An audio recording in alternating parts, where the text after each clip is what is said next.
reporting, NBC News is reporting that President Biden is considering giving preemptive pardons to the likes of Liz Cheney, Adam Schiff, and Anthony Fauci.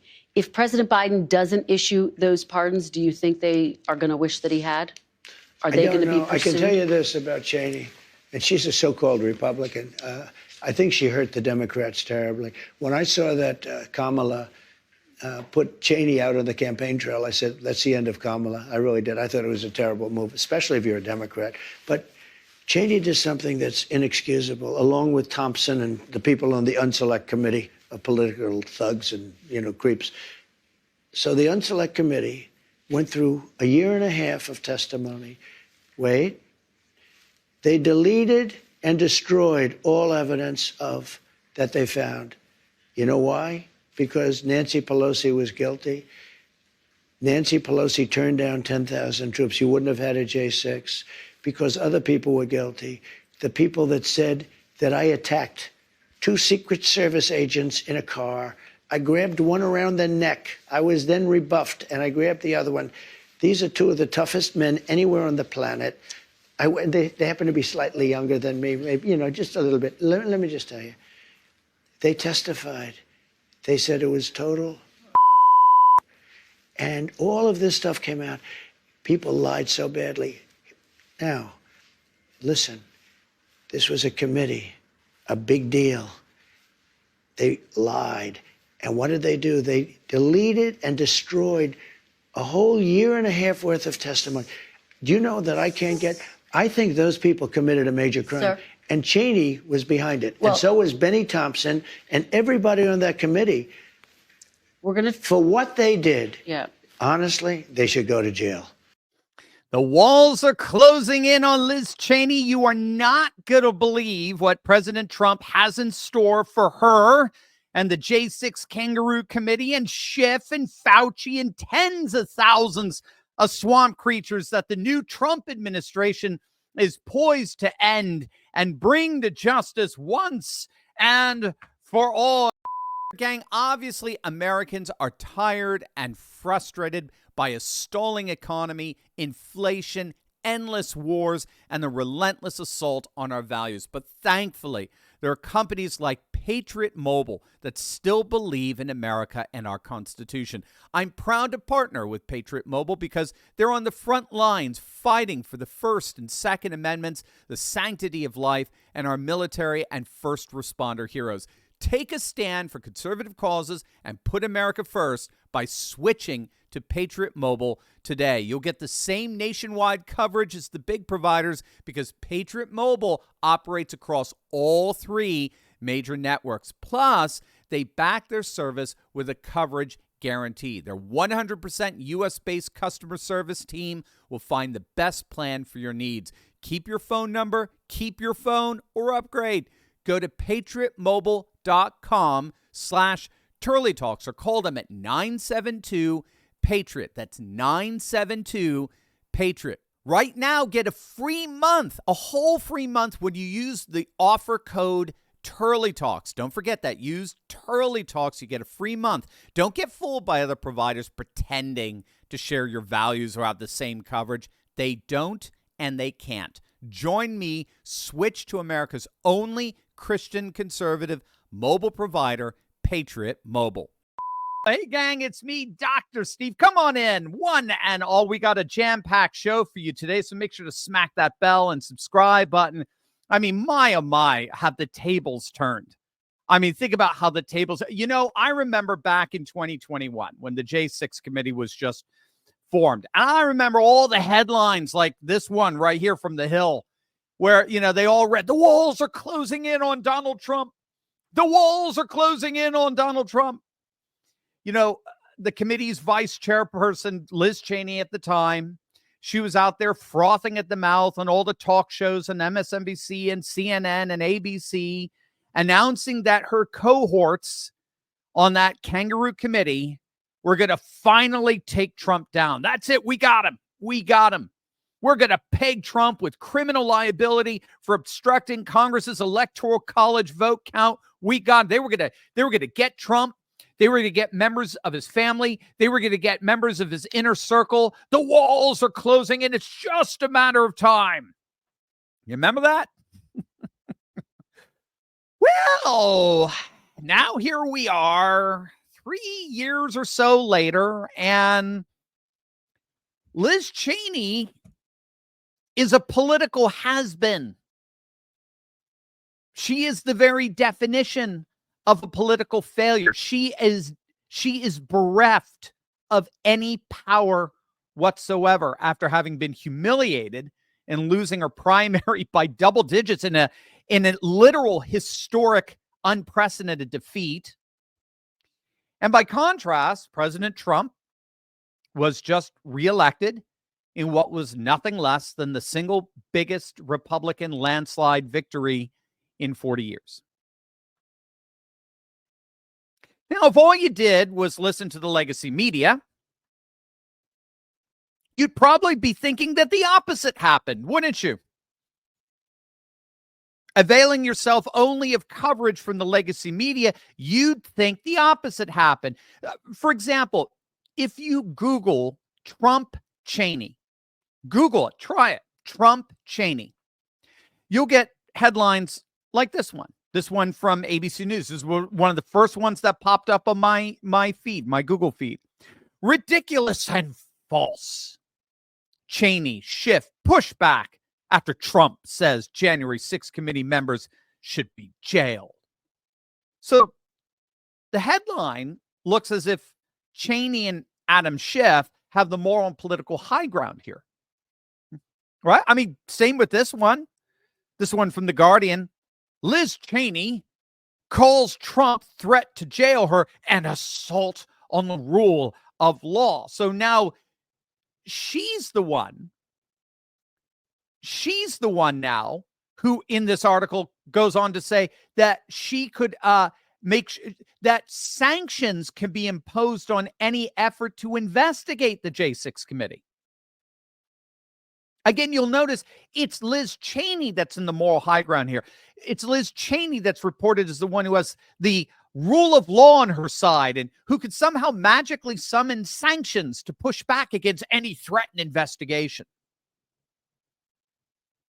Obviously, absent is any mention from these articles whatsoever the fact that she lied, that she witness tampered, that she covered up evidence. Forget all that.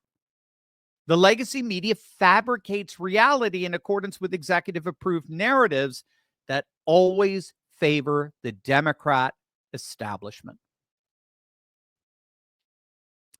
There's just one problem with all of this.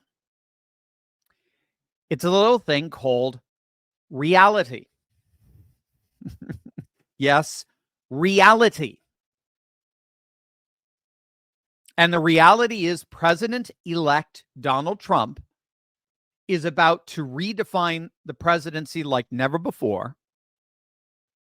And in redefining the presidency, he's going to be redefining federal bureaucracy and Washington, D.C. for the foreseeable future in such a way that people like Cheney and Schiff and Fauci are indeed going to be held accountable.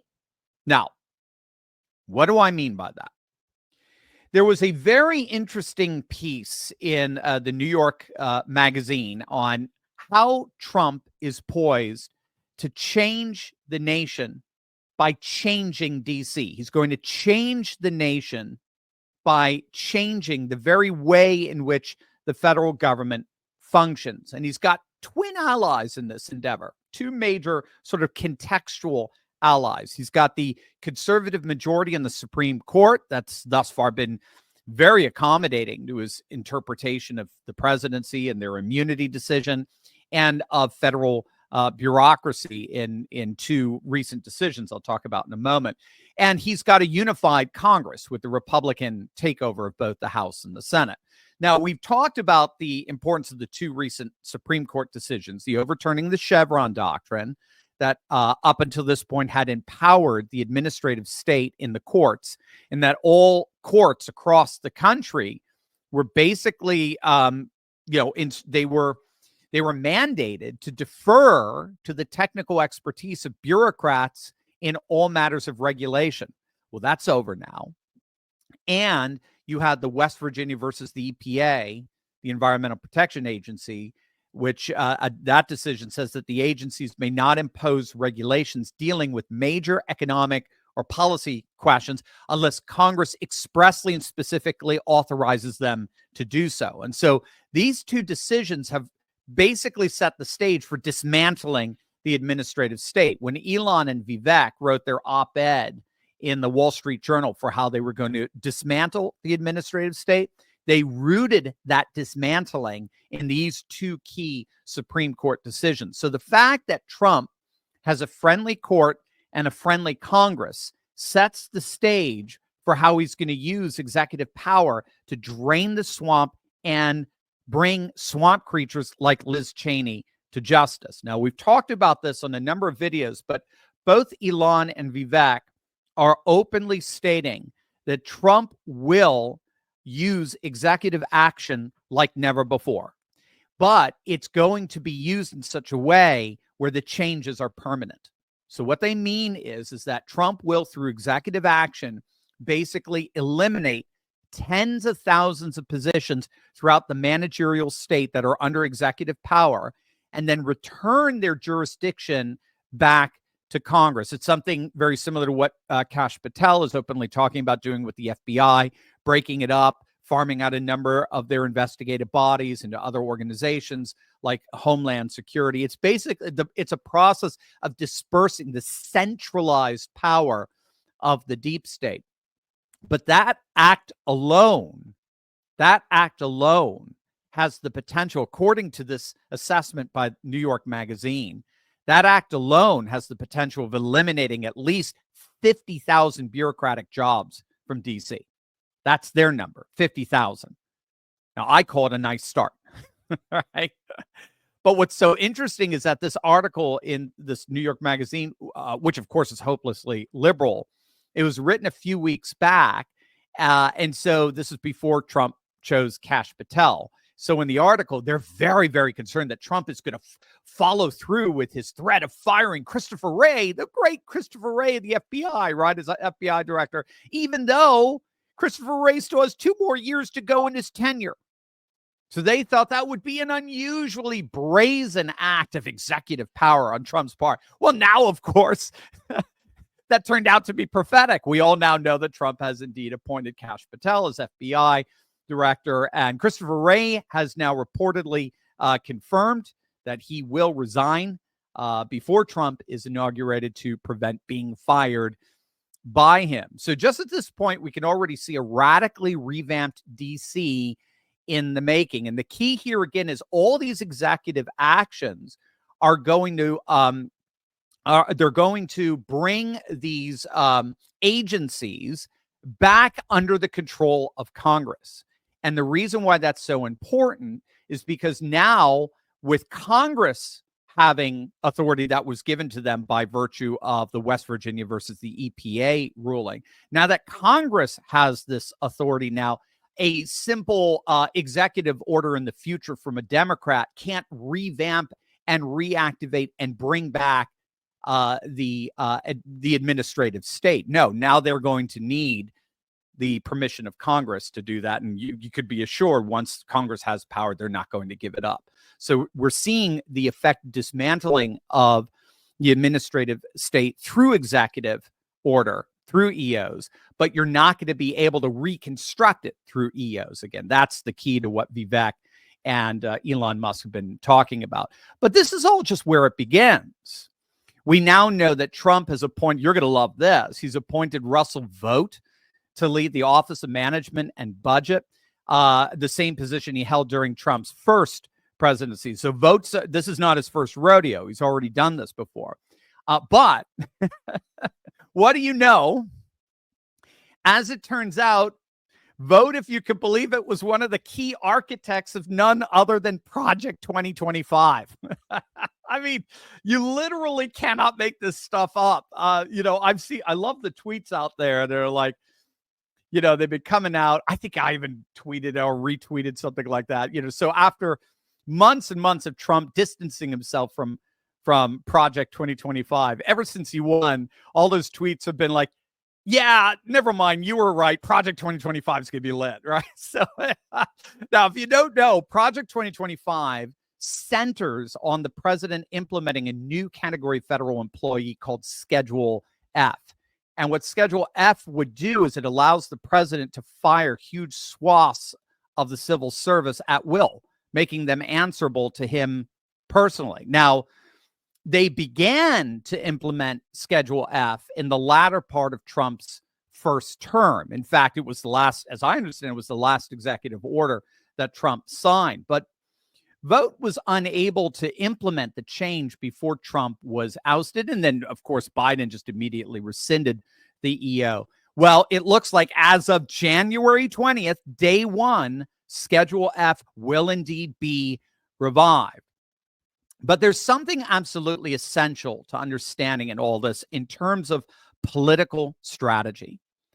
The key here is that only those loyal to the MAGA movement in the civil service are going to keep their jobs. That's at the heart of the Project 2025 blueprint. And this is why the Democrats are so freaked out over it. You don't just fire tens of thousands. You ensure that the ones who stay are all super MAGA. You fire tens of thousands of Democrats. You fire tens of thousands of swamp loyalists, and you keep MAGA loyalists. And this is all happening as Kash Patel and Pam Bondi take over the FBI and DOJ, respectively. Remember, Bondi has long said that it's her number one priority to prosecute the prosecutors. She's going after she's investigating the investigators. And again, the key here is that both the FBI and the DOJ are going to weed out all of the swamp creatures and keep only those loyal to MAGA. That's at least the schema that they're following here. There's no way around it. This is classic brass knuckles politics, right? You reward your friends, you punish your enemies. This is why Trump is promising to pardon all the J6 protesters on his first day in office. He talked about that on Meet the Press on Sunday. He's going to drill, baby, drill, close the border, start mass deportations, and pardon the J6 protesters all on day one. Now, if that is the pattern that we're seeing emerge in the Trump 2.0 administration to close the loop on this, what do you think is going to happen to the likes of Liz Cheney? What do you think is going to happen to Adam Schiff, who spent 2 years lying incessantly about Russian collusion and was censored by Congress for doing so? What do you think is going to happen when Trump unleashes Bobby Kennedy and Rand Paul to investigate Fauci? It's now being widely recognized that the dream team that Trump is putting together as his inner circle, his cabinet, they're being assembled ultimately to destroy the people that tried to destroy Trump. Again, this is a brass knuckles politics here. They all know what's going on. Elon has basically said this. All of them, Tulsi, RFK, Kash, Pete Hegseth, you name it. All of them know that if they fail to destroy those who tried to destroy Trump and the MAGA movement as a whole, then Trump's presidency will unlikely be a long-term success. Again, like we saw in just after 2020, all the good things he could do can be wiped away by a bunch of EOs. The good news in all of this is Trump and his team recognize that the total draining of the swamp and dismantling of the administrative state is central to destroying those who tried to destroy him. So the entire nation benefits. But that's what makes what Trump is doing so astonishing. His retribution really is indeed success. But make no mistake, it's still retribution. It is, we could call it restorative retribution, right? His righteous justice carried out on his enemies also happens to be very good vehicle for public policy because they're not just his enemies, they're enemies of vibrant, patriotic, and flourishing America. We're already getting word that the 51 so-called intelligence experts that lied about the Hunter Biden laptop, they're all going to have their security clearance permanently revoked, at the very least. I think that's a done deal, given how Kash Patel was so central to the investigations under the first Trump administration that uncovered so much corruption inside the FBI with the Russian collusion hoax. Again, it's all the same. There's a common root to all of this. It's loyalty to the swamp versus loyalty to MAGA. It's loyalty to the swamp versus loyalty to making America great again. Trump's second term is all about draining the swamp and replacing it with MAGA loyalists through and through. If he does that, then you can be assured that when it comes to Liz Cheney and the J6 committee, a day of reckoning is coming. They were right. The walls are indeed closing in. But in a stunning turn of irony, it's Trump, not the Kangaroo Committee, who will in the end be smiling.